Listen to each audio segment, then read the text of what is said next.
guys, kami nga pala ang Group 4 ng BSID 4A.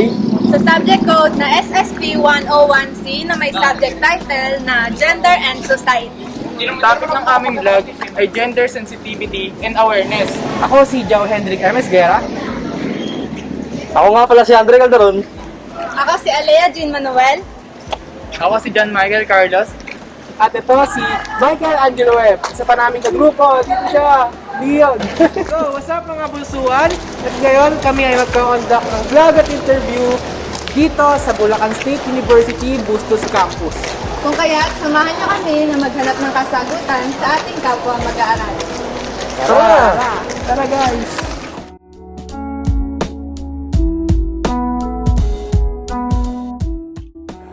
Ano ang ideya mo about gender sensitivity? Para po sa akin ng gender sensitivity, ito yung pag-acknowledge sa iba't ibang socio-economic norms and pagtanggap sa iba't ibang roles and duties ng iba't ibang gender dito sa ating community. And ito yung parang nilalabanan nito yung discrimination na nararanasan ng iba't ibang gender sa ating community. Para sa akin, yung pag sinabi natin gender sensitivity, parang tinatakal nito yung pantay na karapatan ng bawat individual na nagfa-fall under sa LGBTQIA community class, na kung saan it empowers the rights of each and everyone, not just the straight ones or yung mga taong straight na lalaki, straight na babae, but instead, syempre, kasi kumbaga parang isa sa mga major problem ng community natin yung discrimination towards the mentioned community. So, ayun, parang it promotes equality na rin. So, kapag sinabi kasing gender sensitivity, from the word itself, gender sensitivity, doon pa lang sa salitang sensitivity, kumbaga, when it comes sa mga tao, yung pagiging sensitive niya sa bawat gender, kumbaga, pagrespeto sa kung ano yung kasarian ng bawat isa, kung paano niya i-express yung kanyang sarili, kung ano yung role na kaya niyang gawin despite sa kung anong gender meron siya, or whether lalaki siya or babae. Kung lalaki siya, kung gumagawa siya ng mga pambabaeng ganap, ayos lang naman yun. And then kung ikaw ay isang babae, then kung kaya mong gawin yung mga pandalaking mga bagay, then wala namang problema. Gender sensitivity po, it is all about being considerate to the feelings of others. I think yung gender sensitivity is about yung pagiging aware mo sa other genders na meron dyan sa mundo natin ngayon, lalo na at I think na nadadagdagan ito every other day. So, yeah. Ano po, about sa LGBT po, yung idea ko lang po. Ikaw, meron kang say nagdag sa gender? Hindi, same lang din po nasa Para sa akin, ang gender sensitivity ay ito ay isang kaugalian or pamamaraan para ma-identify natin kung ano ba talaga yung gender ng isang tao. Nang sa ganun, kung alam natin kung ano yung gender niya, ay maiwasan natin yung discrimination or yung parang paninira, halimbawa, at saka matuto rin tayong irespeto kung sino talaga siya. Ito yung pinaka-format kung saan we're sensible or meron tayong kaalaman regarding the gender and its spectrum or ano ba yung mga nangyayari within the gender spectrum na tinatawag. Like, alam mo yung mga issue nagaganap within the gender, alam mo yung different genders, alam mo yung mga nangyayari within the inside of the gender spectrum na tinatawag. Kaya ka nagkakaroon ng sensitivity within the gender. Idea ko is, yun nga, from the word itself, sensitive. So, kailangan ramdam din tayo sa gender ng iba. So, baka kasi mamaya hindi appropriate yung mga nagagawa or nasasabi natin sa kanya is dapat yun nga, maging sensitive tayo sa gender. From my own understanding po, gender sensitivity is about being aware of not just your gender but also of the people around you.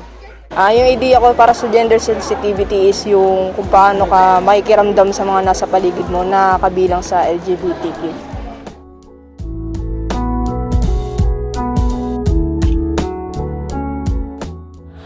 Paano mo ini-express ang sarili mo? Ina-express ko yung sarili ko sa way ng aking pananamit, sa pagiging way of being made. Ina-express ko po yung sarili ko sa pamamagitan ng pagdadamit na kung ano yung gusto ko and without considering the opinions ng ibang tao. Ayun, personally, as a member of LGBTQIA+, na-express ko yung sarili ko through wearing of my desired clothing, ganon. Tapos, kung paano ka-express yung sarili ko through words, actions, ganon.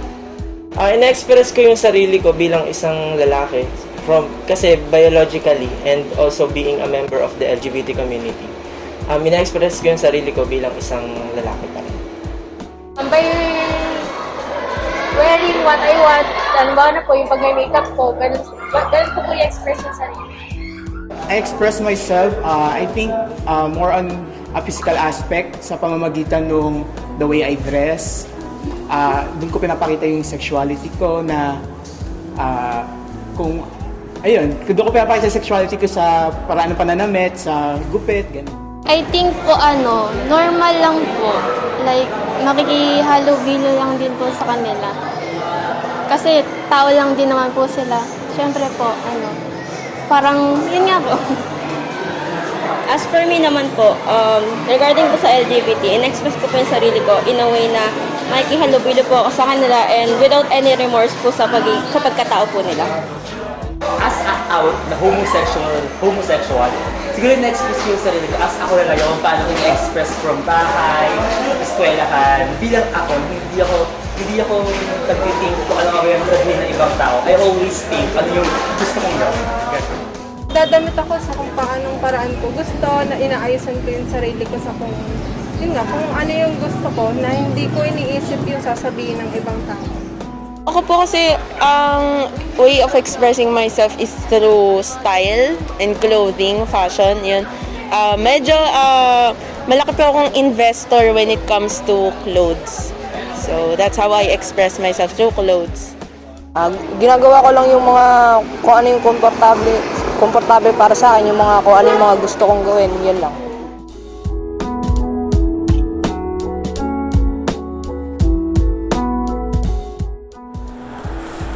Ano ang kasalukuyang struggles na nararanasan mo sa ating pamantasan pagdating sa usaping gender? Sa mga, halimbawa, pagka maghanap ka ng trabaho, parang may discrimination sila. Hindi sila tumatanggap na, mga tomboy, bakla, gano'n. May discrimination, hindi pa rin talaga open sila. Siguro, depende sa nila, sa pangangailangan nila. Personally, parang wala naman ako nararanasan pero nakikita ko na yung ibang mga estudyante dito sa ating pamantasan ay nakakaranas pa rin ng diskriminasyon batay sa kanilang gender. Halimbawa na lamang yung mga trans, ganyan. Hindi pa rin ganun katanggap dito sa university yung mga ganung gender. Pero kaya dapat ayun yung ilaban natin na maging tanggap lahat ng gender dito sa ating university. Ayun, so syempre, bilang hindi pa naman ganun katanggap yung setup ng LGBTQIA sa community natin, especially dito sa university, may encounter ka pa rin mga students na parang hindi sila ganun ka-open sa mga ganung bagay. So, syempre, sa part namin, medyo masakit yon, pero ang kasi doon, ang parang pitfall side doon, hindi natin mapiplease lahat.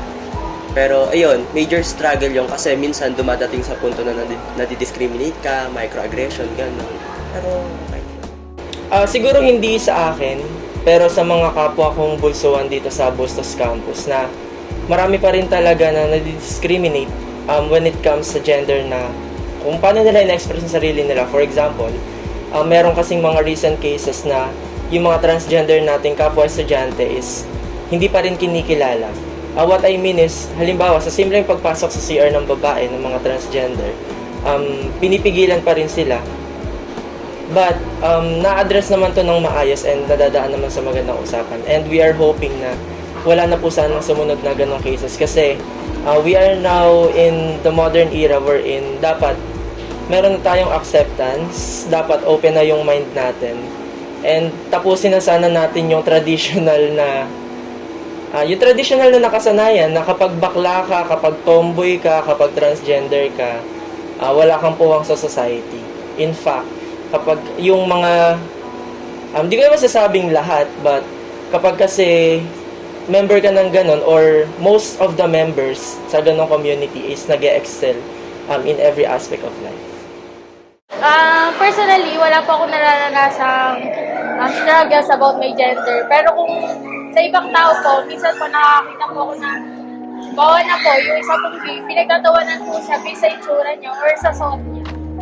I think yung iba, yung mga nagiging problema or yung struggles nila pagdating sa gender is yung nakukonfuse yung iba kung ano na ba yung mga genders na meron sa kasalukuyan. And I think nahihirapan din yung iba kung paano nila i-express yung sarili nila. Yung iba confused din talaga kung ano talaga yung gender nila. As for me po, since bisexual po ako, wala naman po. And nakikita ko rin naman po na na-express ng mga taga-LGBTQ community yung sarili nila in a way na sa pananamit and then sa pagkukulay po ng buhok, ganun. Bilang kasalukuyang punong raya ng Rose of Hakari, nakaka-receive kami ng mga concerns with regards sa gender. So nakikita ko na talagang hindi pa inklusibong tuluyan ng ating pamantasan. So nakakalungkot na isipin na marami pa rin mga gender discrimination na nagaganap sa ating pamantasan. Pero nakikita ko yung progress na meron talagang nagaganap o meron talagang pagpapaganda pa na nagaganap within the gender discrimination. Pero hindi siya sapat para masabi na natapos na yung gender discrimination. Wala naman akong experience na masasabi.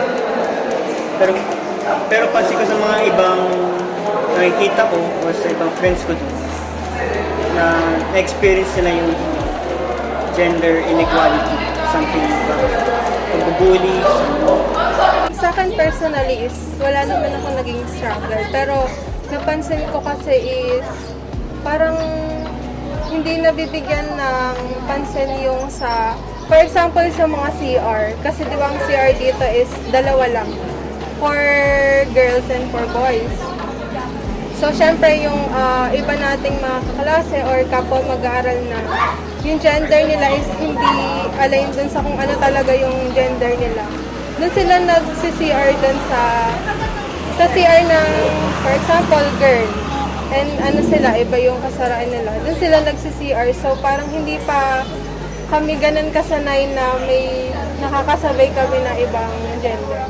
For me, wala naman po akong major issue when it comes to professors and such. Pero I've encountered some issues when it comes to my fellow students.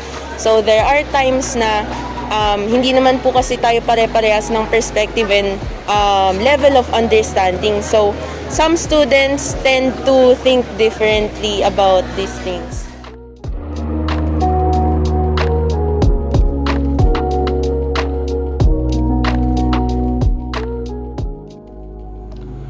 Sa iyong perspektibo, ano maaaring paraan para ma-address ito? At ano ang iyong maibabahagi sa ating mga kapwa mag-aaral ukol dito? Para sa akin, kailangan magsimula muna sa atin yung pagtanggap sa mga gender na meron sa ating community bago natin ipaano sa iba na tanggapin din yung mga ganong gender. Then, patuloy natin suportahan yung mga panawagan patungkol sa gender sensitivity dahil makakatulong to upang magkaroon tayo ng safe space university. Ayun, so bilang isang normal na estudyante din at part ng community, kumbaga parang malaking tulong yung mga hinaheld ng LSU na tungkol sa gender equality ng mga seminars and programs. Kumbaga, in that way pa lang, nai-introduce na natin kung paano natin dapat i-treat yung mga taong hindi kumbaga parang wala silang proper knowledge doon.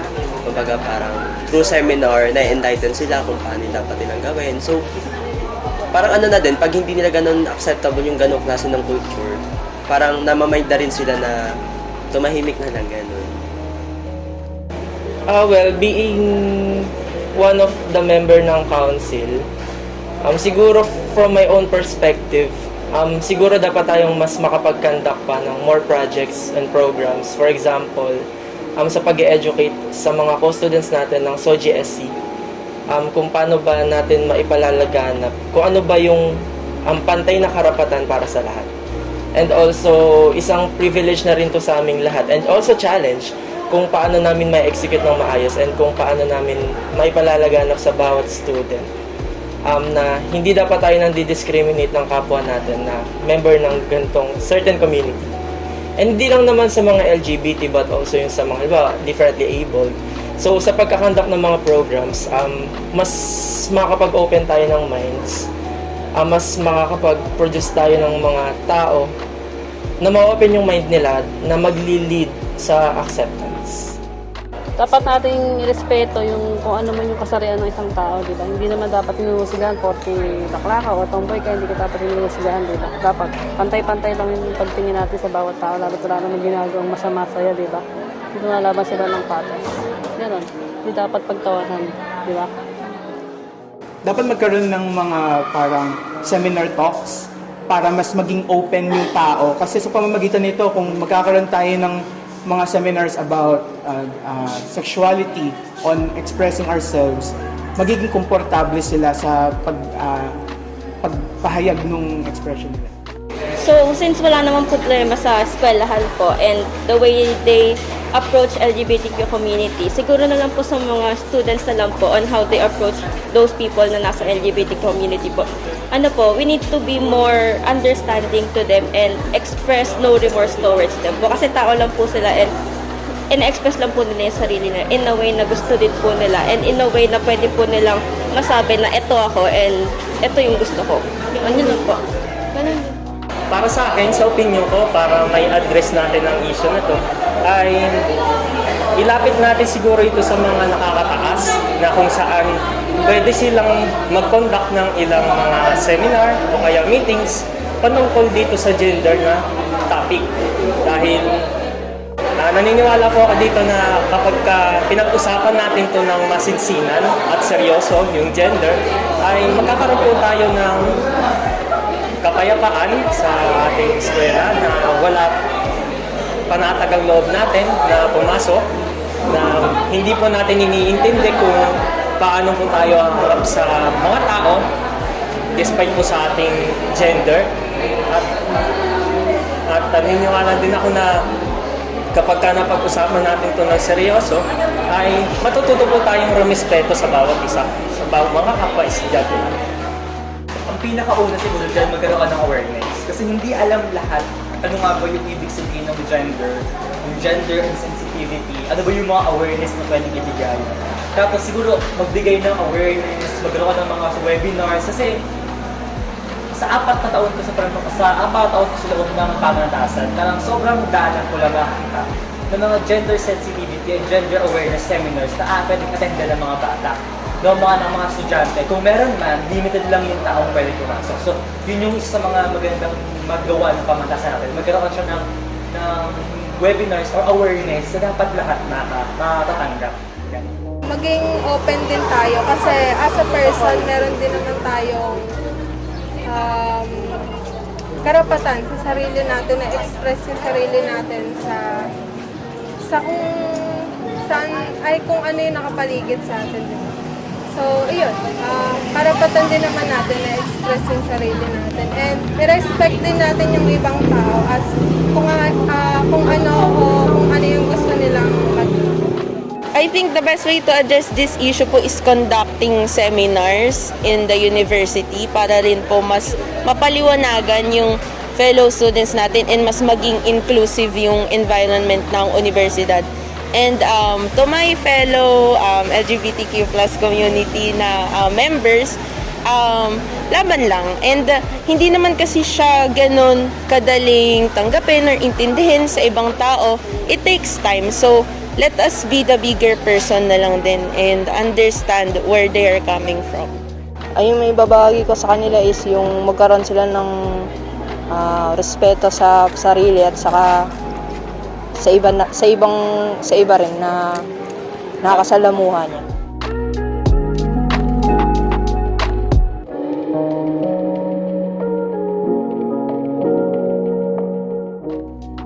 Yan, so kayo, ano ba napansin niyo dun sa whole process ng vlog natin? Nakita natin yung opinion ng bawat isa tungkol sa pananaw nila sa gender sensitivity. So kasi ako, napansin ko dun sa video natin, sa ginawa nating vlog na paramihan ng estudyante ay iisa yung nababanggit nilang opinion. Like may denominator dun sa mga sagot nila. Una dun sa ikalawang tanong, yung paano nila in-express yung sarili nila. Paramihan ng sagot nila, in-express nila yung sarili nila sa pananamit. And yung pang-apat na question, yung sa ano yung maaaring solusyon or yung paano ma-address. So, sa magitan talaga ng seminar, isang factor yan para ma-enlighten yung bawat students. Kasi seminar yun, ginaganap sa school. So, kaso limited lang siya and hindi siya madalas na pagtutuunan ng pansin. Pagdating naman sa struggles, kadamihan talaga nakakaranas ng mga sa gender problems, struggles is LGBT community, yung mga members nila.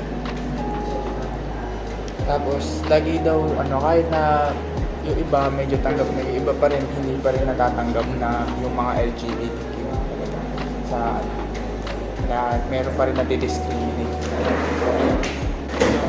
Ako kasi, sa panahon ngayon, dapat talaga open-minded ka. Like, ang dami kasi, alam niyo sa traditional mindset, napaka-insensitive nila.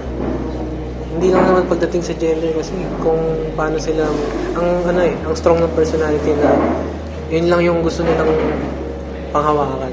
Lalo sa gender, halimbawa, pag bakla ka, pag tomboy ka, parang salot ka na sa lipunan, yun yung tingin nila. Na hindi naman dapat gano'n kasi tao lang din naman tayo. Hindi naman nararamdaman. Tsaka, para sa akin kasi, ako nirerespeto ko yung community nila. As long as wala silang ginagawang masama. Pare-pares naman tayong tao na may pakiramdam din. Basta ang para sa akin lang, wala tayong patapangan tao. Mapa-straight ka man, mapa-member ka ng LGBTQIA+. Dapat na rin talaga matuto tayong i-accept yung ibang tao kasi tulad nga nila, sabi nga nila, acceptance is the key. Yeah. So yun, very applicable ngayon lalo sa mga members ng LGBT community. Tsaka matuto na din tayong rumispeto. Hindi porket bakala, tomboy, Lalaitin na natin. Porket nagsusuot sila ng pambabae, nagdatamit pang babae, panlalaki. Makiramdam din tayo sa mga nararamdaman ng ibang tao. Dapat maging sensitive tayo sa kung ano yung kasarian nila. Tama. Teka, bago matapos ang ating vlog, so andito si Michael Angelo para ipaliwanag yung Maagang pamasko. maagang pamasko. Ito yung mechanics. Yan. Wed, back to you, Wed. So meron kaming 300 pesos na papremyo.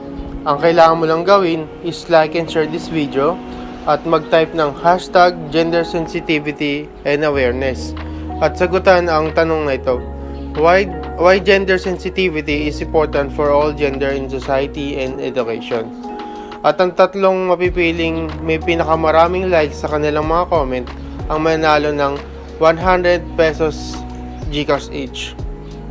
At dito nagtatapos ang aming vlog. Please like, comment, and share. And maraming salamat sa panonood.